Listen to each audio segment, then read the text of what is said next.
ओम साईं राम जी। सभी साईं भक्तों को साईं मॉर्निंग, हैप्पी मॉर्निंग। मैं तो भक्तों का दास हूँ, भक्ति में ही निवास करता हूँ। मुझे अपने भक्तों की चिंता हमेशा लगी रहती है। जिस भाव से जो मेरी भक्ति करता है, उस भाव से ही मैं उसे भक्ति का फल देता हूँ।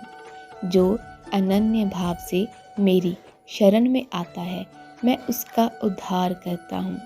मेरा भक्त मुझसे कितने भी दूर हो, उसकी सहायता के लिए मैं तुरंत पहुँच जाता हूँ।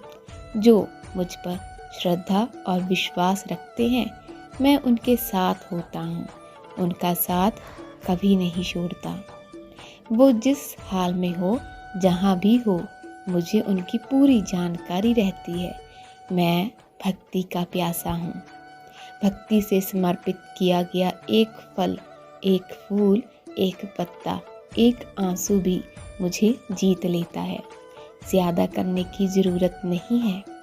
इंसान अपने कर्मों के बंधन से तब छुटकारा पा सकता है जब उसे मोक्ष मुक्ति मिल जाती है। जब इस दुनिया में भेजे हुए मालिक के बंदों की, संतों की, गुरु की कृपा उस पर होती है। सतगुरु के बिना इंसान अपनी उन्नति नहीं कर सकता, क्योंकि विकारों से भरे हुए संसार के रास्तों से प्रभु के परम धाम के मार्ग के दर्शन सतगुरु के बिना संभव ही नहीं है। इंसान को अपने गुरु के वचनों का आदर करना चाहिए, उन पर पूरी श्रद्धा, पूरा विश्वास रखना चाहिए।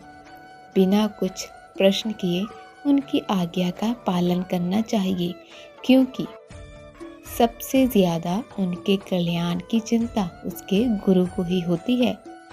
गुरु के वचन कितने भी कठोर क्यों ना हो, उससे ही इंसान का उद्धार होता है।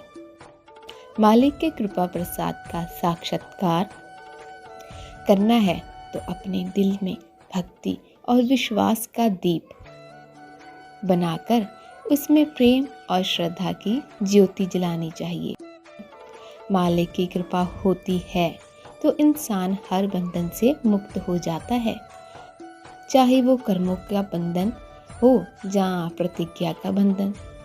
सबका मालिक एक है। अपनी भक्ति में जितना मुझ में विश्वास और श्रद्धा रखोगे, मैं तुम्हें उतना ही उसका फल दूंगा और मैं तुम्हारे उतना ही करीब आऊँगा। मैं तुम्हारा साईं।